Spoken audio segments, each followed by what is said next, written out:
ما لم ينزل به سلطانا وما ليس لهم به علم وما للظالمين من نصير۔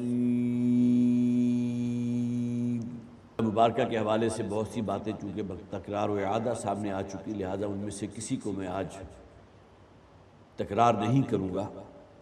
پچھلی مرتبہ جو آیت ہم نے پڑھی تھی، والذین ہاجروا فی سبیل اللہ ثم قتلوا او ماتوا لیرزقنہم اللہ رزقا حسنا، یہ بات آپ حضرات کے علم میں ہے کہ یہ سورہ مبارکہ وہ ہے کہ جس میں مکی اور مدنی دونوں قسم کی آیات ہیں، اور ہجرت فی سبیل اللہ ظاہر ہے کہ نبی اکرم صلی اللہ علیہ وسلم بھی منتظر رہے اللہ کے حکم کے کہ جب تک اللہ تعالیٰ کی طرف سے اذن نہ ہوا آپ نے ہجرت کا قصد نہیں کیا۔ روایات میں ہے کہ حضرت ابوبکر صدیق رضی اللہ تعالیٰ عنہ بارہا پوچھتے رہے کہ کب حکم ہوگا، تو آپ اشارہ فرما دیتے تھے جب تک اللہ تعالیٰ کی طرف سے اجازت نہیں آئے گی میں اس کا قصد نہیں کر سکتا۔ لیکن یہ کہ مسلمانوں کو حضور نے کہہ دیا تھا جو شخص بھی اپنے لیے جسے آپ کہتے ہیں فیزیبل ہو اس کے لیے وہ ہجرت کر جائے۔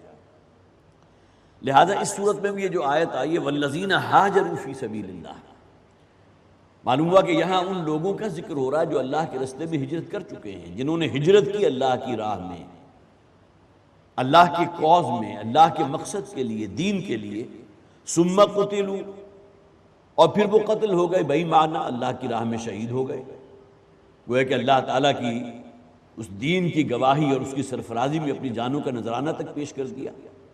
تو میں عرض کر رہا تھا کہ یہ آیہ مبارکہ گویا کہ اس جانب اشارہ کر رہی ہے کہ اب کچھ لوگ ہجرت کر کے مدینہ تشریف لا چکے ہیں، اور پھر یہ کہ وہ اللہ کے راستے میں شہید بھی کر دیے گئے، قتل کر دیے گئے، اور جیسا کہ میں نے عرض کیا تھا کہ اللہ کے دین کی سرفرازی کے لیے، اس کے غلبے کے لیے اس سے اونچا اور کوئی مقام نہیں ہے کہ یہ جان جو اللہ ہی کی دی ہوئی تھی اس کے راستے میں کام آ جائے۔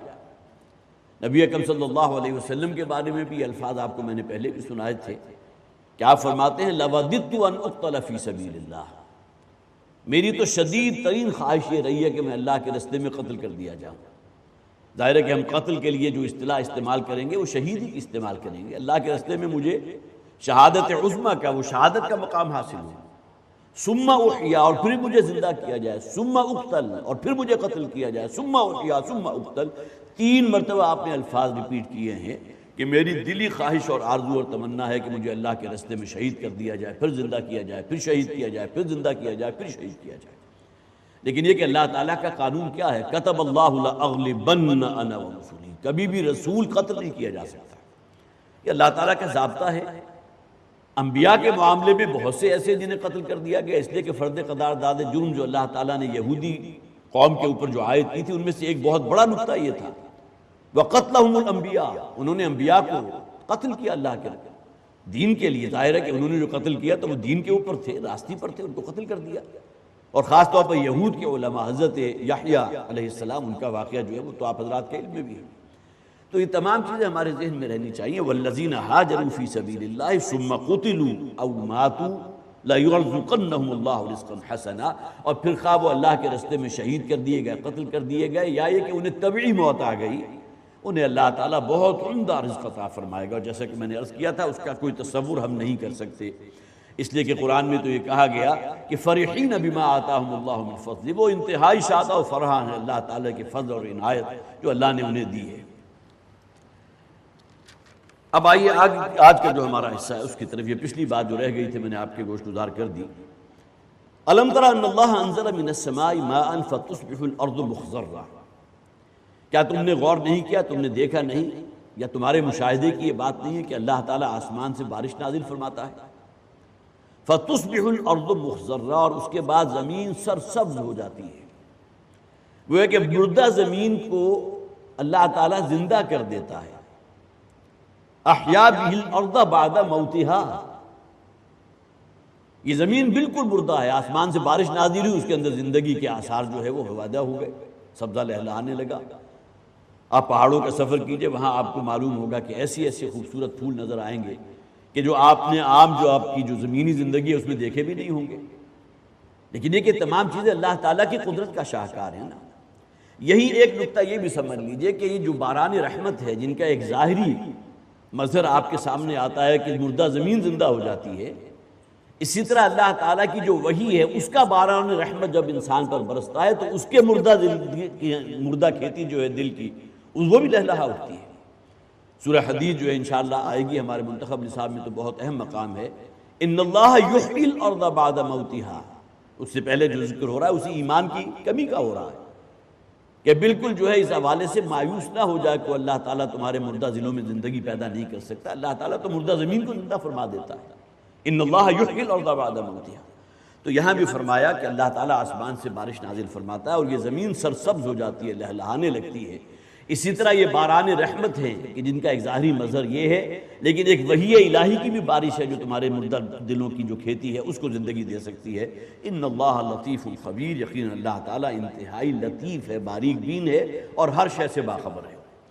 لام، طاء اور فا یہ مادہ عربی زبان میں دو مفہوم میں آتا ہے، ایک تو اس کے اندر نرمی ہے، ملائمت، شفقت، جس طرح جسے آپ کہتے ہیں کہ انسان کے دل کے اندر ایک گداز کی کیفیت ہو، ایک نرمی کی، رقت قلبی کی کیفیت، اس کے لیے بھی لام، تو اور فا کا مادہ تو لطف۔ لہذا ہمارے ہاں اردو زبان میں جو استعمال ہوتا ہے لطف و کرم، یہ اردو زبان میں مستعمل ہے، گویا کہ کوئی شخص جو ہے جس کی مہربانی بھی آپ کے اوپر ہے، اس کا کرم بھی آپ پر ہے اور اس کے ساتھ اس کے دل میں آپ کے لیے نرمی بھی موجود ہے۔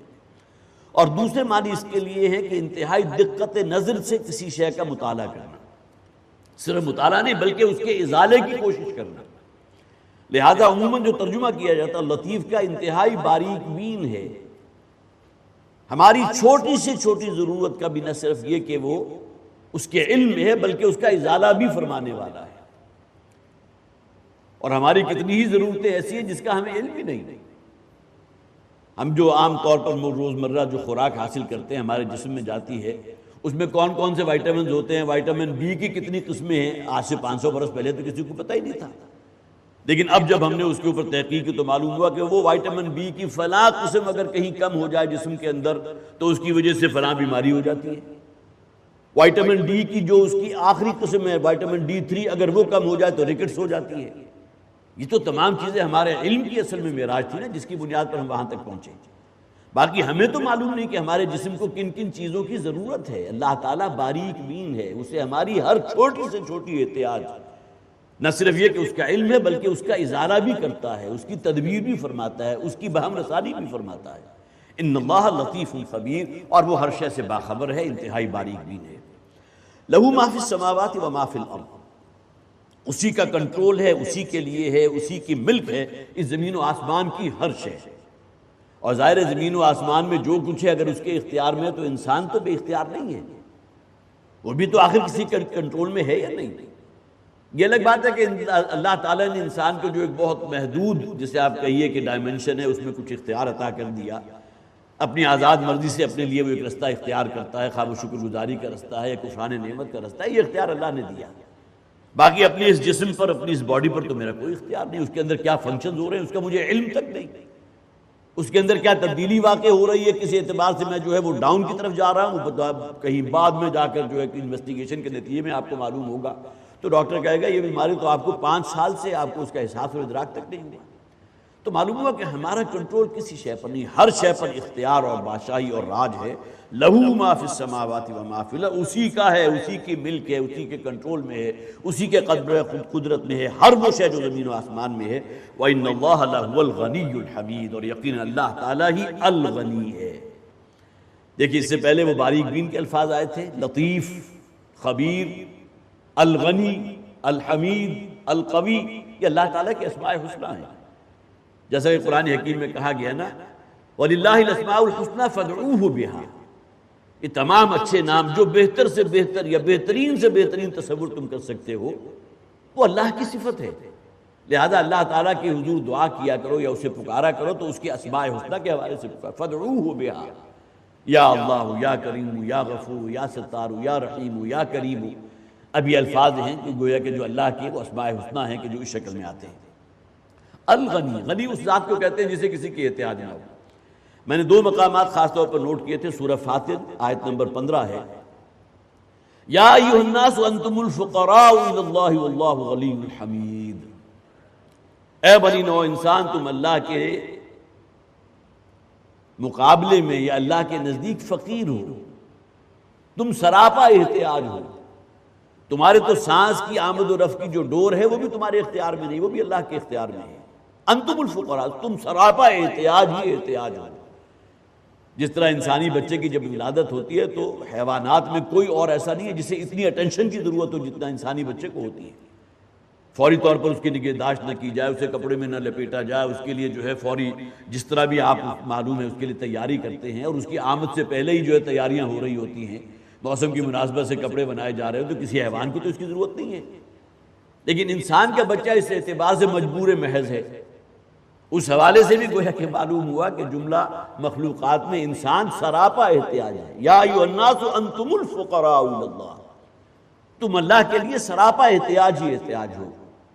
واللہ هو الغنی الحمید، اور اللہ تعالیٰ ہے جو الغنی ہے، جسے کسی کے احتیاج نہیں، الحمید ہے، وہ اپنی ذات میں خود محمود ہے، اس کی صفات اور اس کی جو حمد ہے از خود ہو رہی ہے۔ اسی طرح سورہ آل عمران آیت نمبر 181، اس کے پس منظر میں اصل میں منافقین کے بارے میں بھی کہہ سکتے ہیں، بلکہ یہ کہ یہاں اصل میں تذکرہ چونکہ ہو رہا ہے سیاق و سباق میں اہل کتاب کا، نصارہ کا اور یہود کا، ان کا ایک قول قرآن حکیم میں نقل ہوا ہے۔ لقد سمع اللہ قول الذین قالوا ان اللہ فقیر ونحن اغنیاء، سورہ آل عمران آیت نمبر 181۔ اللہ تعالیٰ نے سن لی ہے ان لوگوں کی بات۔ لقد سمع اللہ قول الذین قالوا، جنہوں نے یہ کہا ان اللہ فقیر، اللہ تعالیٰ تو فقیر ہے، معاذ اللہ۔ اس لیے کہ انسان اپنی ذات میں خود اپنے آپ کو فرعون تو سمجھتا ہے، میں ہوں فرعون، میرے پاس اختیار ہے، میرے مقابلے میں اللہ تعالیٰ جو ہے معاذ اللہ، ان اللہ فقیر ونحن اغنیاء۔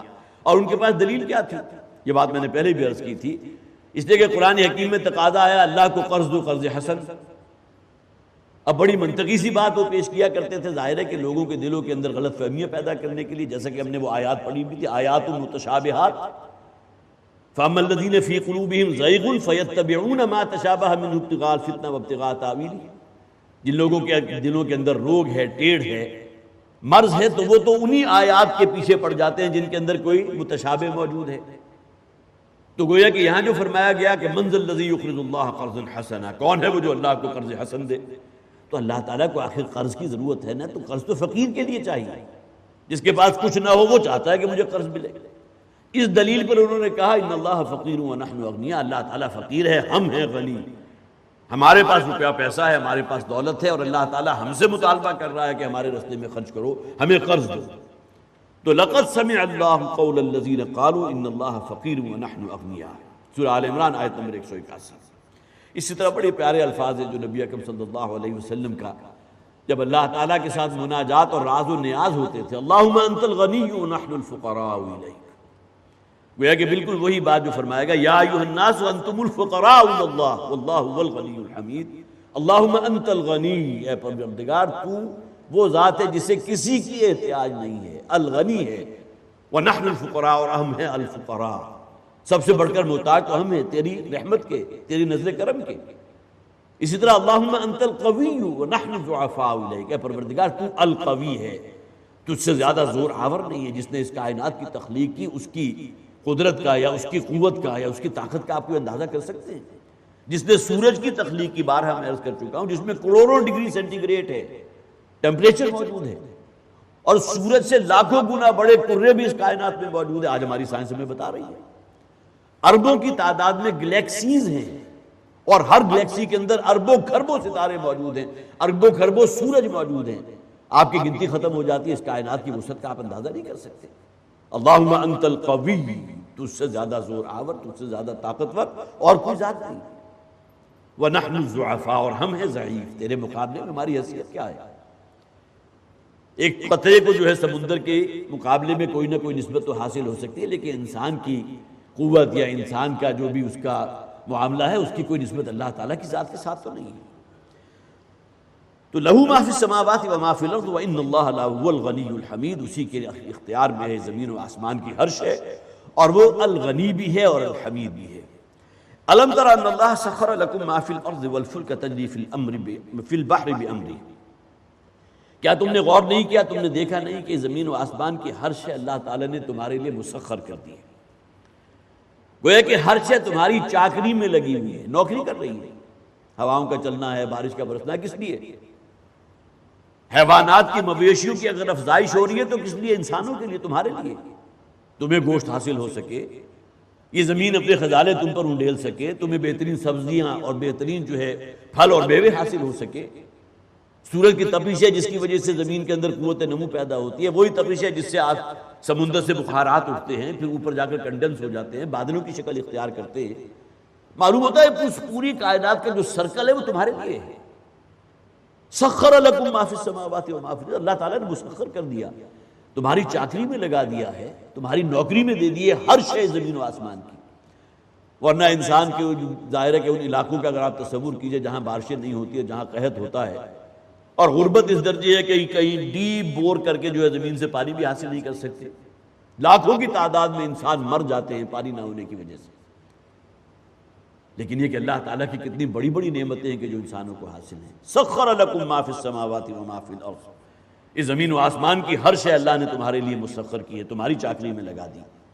والفلک تجری فی البحر بامرہ، اور تم اپنی منزل کی طرف جانا چاہتے ہو، اس رستے میں سمندر حائل ہے، اب اللہ کے حکم سے وہ باد سازگار چلتی ہے جو تمہاری اس کشتی کو، بادبانی کشتی، بڑے اونچے اونچے بادبان ہیں اس کے، اور اس کے زور پر گویا کہ وہ کشتی آہستہ آہستہ کشاں کشاں جو ہے تمہیں لیے ہوئے تمہاری منزلوں کی طرف جاری۔ کس کے حکم سے وہ ہوا چل رہی ہے؟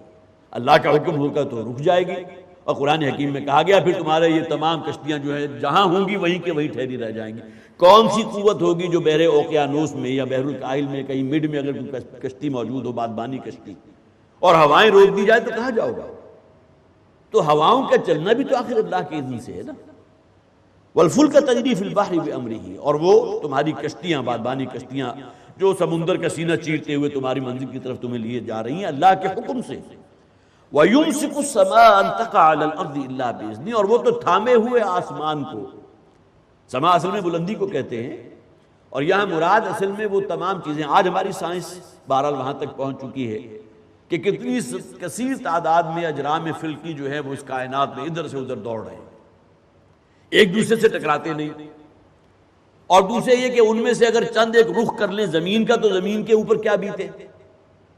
اللہ تعالیٰ نے ایک ایسی پروٹیکٹیو کورنگ جو ہے زمین کے گرد لگا دی ہے، بڑی ہارڈ کورنگ، کہ کوئی اجرام فلکی سحاب ثاقب اگر زمین کی طرف آتا ہے تو بھسم ہو جاتا ہے۔ جسے عام طور پر آپ بھی کہتے ہیں رات میں جب وہ زمانہ ہوتا تھا کہ گھر کی چھتوں میں یا سین پر انسان سوتے تھے تو رات کو بہت سے مشاہدے ہوتے تھے، سحاب ثاقب ادھر سے آیا اور وہ ایک انگارہ جو ہے آسمانی انگارہ دور تک نکل گیا۔ اب اس کی تعبیر ہمارے سامنے یہ آئی ہے کہ یہ اصل میں وہ کچھ شہابیے ہوتے ہیں جو زمین کا رخ کرتے ہیں، لیکن زمین کی جو بیرونی سطح ہے ایئر ریزسٹنس کی وجہ سے وہ جل جاتے ہیں اور پھر منتشر ہو جاتے ہیں۔ تو گویا کہ اس زمین کی حفاظت کا اللہ تعالیٰ نے جو بندوبست کیا اس کا تمہیں اندازہ ہی نہیں۔ یہ بلندیاں اور اس میں جو شہابیے موجود ہیں جو زمین سے کئی گنا حجم میں جو ہے بڑے بھی ہو سکتے ہیں، ان تمام سے اللہ تعالیٰ نے تمہیں پروٹیکٹ کیا ہے، تمہیں محفوظ رکھا ہے۔ اس کے لیے اصطلاح جو ہے استعمال کی گئی، وَيُمْسِكُ السَّمَاءَ أَن تَقَعَ عَلَى الْأَرْضِ، اور اللہ تعالیٰ نے اس آسمان کو تھاما ہوا ہے مبادا وہ زمین والوں کے اوپر گر پڑے۔ یہ اصل میں وہ پروٹیکشن ہے جو اللہ تعالیٰ کی طرف سے فراہم کی، الا باذنہ، یہ اللہ ہی کا حکم ہے، تمام کائنات کا جو نظام ہے اللہ کے حکم سے چل رہا ہے۔ ان اللہ بالناس لرؤوف الرحیم، یقینا اللہ تعالیٰ جو ہے لوگوں کے حق میں انتہائی رؤوف اور رحیم ہے۔ یہ جو 3 آیات ہم نے پڑھی ہیں 63 سے 65 تک، اس میں اللہ تعالیٰ کے 3 احسانات کا ذکر ہے۔ یہ گویا کہ ان آیات کا خلاصہ ہے۔ نمبر 1 یہ کہ زمین میں تمہاری ضرورت کی ہر شے اللہ نے رکھ دی، آسمان سے بارش نازل ہوئی، زمین نے اپنے خزانے اگلے، تمہیں کھانے پینے کے لیے چیزیں حاصل ہو رہی ہیں، تمہارے مویشیوں کو خوراک کا بندوبست ہو رہا ہے، جن کا جو ہے گوشت تم کھا رہے ہو، تمہارے لیے بہترین مشروب، دنیا کا اعلیٰ ترین مشروب جو ہے وہ دودھ ہے، تو تم انہی مویشیوں کے ذریعے حاصل کر رہے ہو۔ دوسرے یہ کہ کائنات کی ہر شے کو انسان کے لیے مؤخر کر دیا، ایک تو یہ زمینی شے ہے، دوسرا یہ کہ آسمان سے بارش کا نازل ہونا، تمہاری کھیتیوں کا سیراب ہونا، اور تیسرے یہ کہ اللہ تعالیٰ نے تمہیں جو پروٹیکشن دے دی ہے، جو پروٹیکشن اور حفاظت کا معاملہ کیا، کہ بڑے بڑے شہابی شہاب ثاقب جو تمہاری زمین سے ٹکراتے نہیں ہیں، وہ حفاظتی خول سے ٹکرا کر جو ہے کہیں جو ہے بھسم ہو جاتے ہیں۔ ان 3 بڑے بڑے احسانات کو اپنے ذہن میں رکھو تو اگلی آیات میں آ رہا ہے کہ اللہ تعالیٰ اپنے ناشکرے بندے جو ہیں ان کو کبھی پسند نہیں فرماتا۔ ظاہر ہے کہ ان تمام چیزوں کا احساس تو اسی درجے میں ہوگا نا انسان کو، اگر اس کے دل کے اندر ایک جسے آپ کہیے شکر گزاری کا احساس موجود ہو۔ تو ان 3 آیات کے اندر یہ 3 احسانات کو اپنے ذہن میں رکھیے اور اب آگے بڑھیے۔ وَهُوَ الَّذِي أَحْيَاكُمْ ثُمَّ يُمِيتُكُمْ ثُمَّ يُحْيِيكُمْ ان اللہ بالناس لرؤوف الرحیم۔ آخری آیت کا جو ہم نے پڑھی تھی اس کا آخری حصہ رہ گیا۔ یقین اللہ تعالیٰ لوگوں کے حق میں رؤوف ہے، یہاں بھی رؤوف کے لفظ کو نوٹ کیجئے۔ اس سے پہلے ہم لطیف کی اصطلاح پڑھ چکے ہیں، انسان کی چھوٹی سے چھوٹی ضرورت کا علم رکھنا اور اس کا ازالہ کرنا۔ رؤوف انتہائی نرم دل، انتہائی رحمت فرمانے والا، انتہائی شفقت فرمانے والا، رحیم اور انتہائی رحیم ہے۔ اس سے پہلے بھی آپ کے علم میں یہ باتیں بارہا آتی رہی، پھر تازہ کر لیجئے۔ صفت رحمت کے یہ 2 جو شانیں ہیں، الرحمن اور الرحیم۔ رحمان میں مبالغے کی انتہا ہے، رحمت کا ٹھاٹھے مارتا ہوا سمندر، جوش اور ہیجانی کیفیت اللہ کی رحمت کی شان میں۔ اور رحیم کے اندر وہی رحمت ہے کہ جو ابدیت کی شان لیے ہوئے ہے، جسے دوام حاصل ہے، رحمان اور رحیم۔ اسی طرح جو ہم نے پڑھ لی ہیں الغنی، الحمید، العلی، الکبیر، اللطیف، الخبیر، اسی طرح الرؤوف الرحیم۔ ان اللہ بالناس لرؤوف الرحیم۔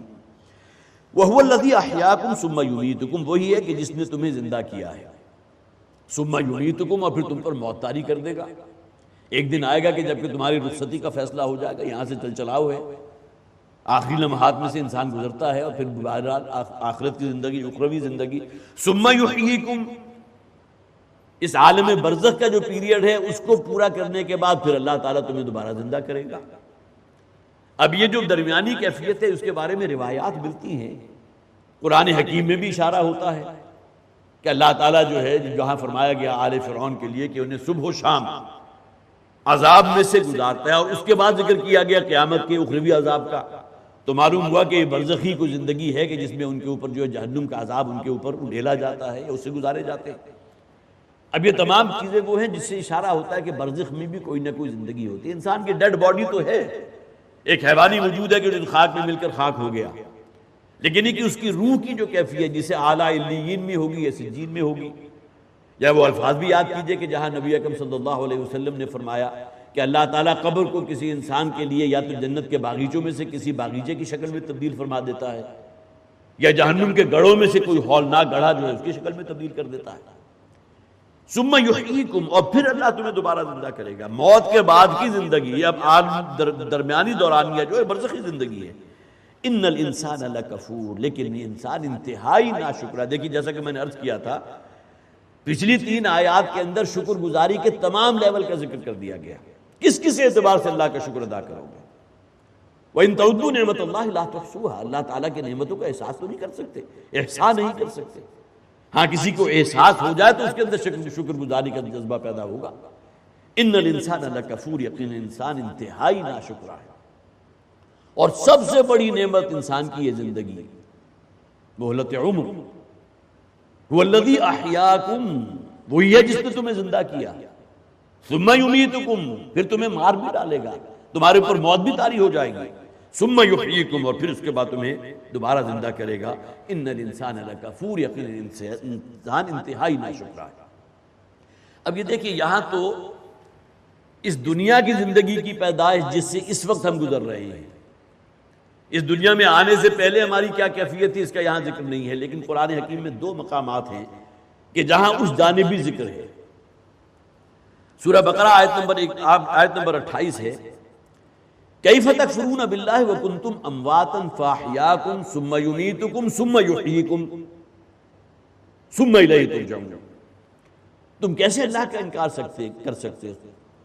کیف تکفرون باللہ وکنتم امواتا، جبکہ تم مردہ تھے، تم موجود ہی نہیں تھے۔ یہ موت سے مراد جو ہے اس دنیا میں آنے سے پہلے کی زندگی ہے۔ کنتم امواتا فاحیاکم، پھر اللہ تعالیٰ نے تمہیں زندہ کیا، اس زندگی کا دورانیہ جس سے ہم گزر رہے ہیں۔ ثم یمیتکم، پھر تم پر موت وارد کرے گا۔ ثم یحییکم، پھر تمہیں دوبارہ زندہ کرے گا۔ سورہ بقرہ آیت نمبر 18۔ کیف تکفرون باللہ، تم کیسے اللہ کا انکار کر سکتے ہو؟ یہاں گویا کہ 2 موتوں کا ذکر ہو گیا، کنتم امواتن، لیکن موت اس شے کو آئے گی جس پر پہلی زندگی تھی۔ اب یہاں ایک کوسچن مارک پوز ہو گیا، اس کو کھولا گیا سورہ مومن کی آیت نمبر 11 میں۔ قیامت کا ذکر کیا گیا کہ وہاں لوگ جب آہو فغا کریں گے اپنا انجام نظر آ رہا ہوگا، جہنم دہکتی ہوئی ہے، جسے اب تک وہ جو افسانے سمجھتے تھے، قصہ گوئی سمجھتے تھے، آج ان کی نگاہوں کے سامنے ایک بہت بڑی حقیقت بن کر سامنے آ گیا۔ تو فرمائے گا قالوا، اس دن یہ لوگ کہیں گے ربنا امتنا سنتین واحییتنا سنتین فاعترفنا بذنوبنا فهل الى خروج من سبیل، اے پروردگار تو نے 2 مرتبہ ہمیں مارا، امتنا سنتین 2 مرتبہ ہم پر موت طاری کی، واحییتنا سنتین اور 2 مرتبہ ہمیں دوبارہ زندگی دی، فاعترفنا بذنوبنا۔ اب یہاں میدان حشر میں کھڑے ہوئے ہیں اور کہیں گے ہمیں اپنے گناہوں کا اعتراف ہے، ہم جانتے ہیں اس بات کو اور مانتے ہیں، تسلیم کرتے ہیں کہ ہم نے بڑی خطائیں کی ہیں، بڑی گناہوں بھری زندگی گزاری ہے۔ فاعترفنا بذنوبنا فہل الی خروج من سبیل، یہ 2 مرتبہ کی موت اور 2 مرتبہ کی زندگی تو ہو چکی، ربنا امتنا سنتین واحییتنا سنتین فاعترفنا بذنوبنا، ہمیں اعتراف ہے اپنے گناہوں کا، فہل الی خروج من سبیل، تو اب یہاں سے بھی کوئی نکلنے کا رستہ ہے یا نہیں؟ گویا کہ میدان حشر میں ہے، اب جہنم نظر آ رہی ہے، آیا کوئی اور موت ہے کہ جو آ کر ان کی ان تمام شدائد کا، مصائب کا، تکالیف کا ازالہ کر دے گی؟ دنیا کی جو موت ہے وہ تو انسان کے لیے بعض اوقات بڑی رحمت بن کے سامنے آتی ہے۔ کوئی کینسر کا پیشنٹ ہے، عرصہ دراز سے جو ہے انتہائی کرب میں اور تکلیف میں مبتلا ہے، تو اس کے لیے تو گویا کہ بہت بڑی رحمت بن گئی، جسے ہم عام طور پر کہتے ہیں جو تکلیف تھی اور تمام کے تمام جو ہے اسے، اس کے تمام جو معاملات تھے، اس سے اس موت نے اس کو چھٹکارا دلا دیا، اب اس کی روح جو ہے پرسکون ہو گئی ہے۔ اب آخرت کا انجام تو اللہ تعالیٰ جانتا ہے نا اس کا کیا ہونے والا ہے۔